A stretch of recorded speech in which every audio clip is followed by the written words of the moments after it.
So if I have a good cylinder and I want to take this off, the first thing I'm going to do is clean up all the water. I want to sop the water up off the side and take the water off here. I'm going to soak the water up out of the bottom. I don't need any more water at this point.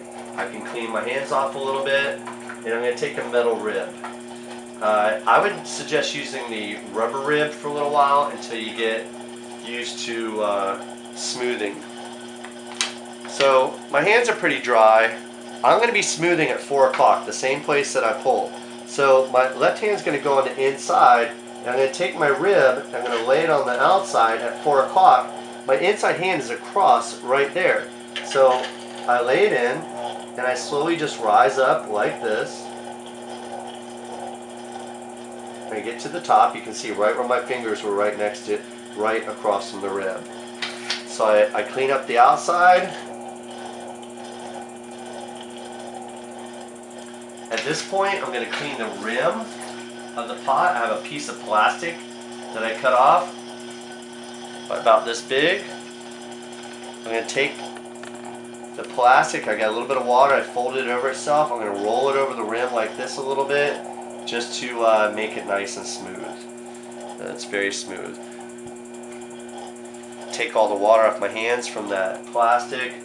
At this point, I'm going to be undercutting the pot to help release it. I'm going to cut it with a wire, but I'm going to release it a little bit with this wooden rib.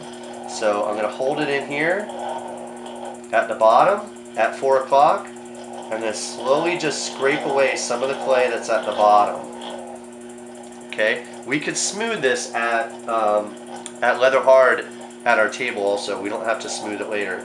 But I have a trick where I stuff the sponge right under it with the rib, and I take my fingernail and I press and I create a little foot. And all I do is clean it up the next day.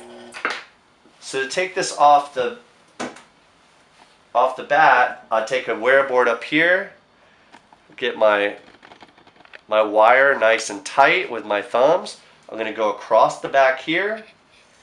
I'm going to pull it tight towards me like that. As soon as I cut it, I take my hands, I tilt it forward. If I don't tilt it forward, it's going to stick. If it's right here and I lift it straight up, it's going to stick. But as soon as I cut it, my hands are dry, I lift it forward, I put it on my bat, I'm good to go. I think that what we need to try to do from here on out is we're trying to get cylinders, but what we want you to do, if you're not going to keep it, to take it, and I'll have to wiggle it like this to get it to come up. But we're trying to see how thick you're making your pot. It's not going to come up. Back here. Get a stick. And you would cut up through it like that, and then you're going to look and try to see how thick this is all the way down. The biggest thing that potters do is they have a difficult time getting the thickness here out of the pot coming up there. So we'll do that to pots that we're not going to keep. Let's cut them in half. That's it.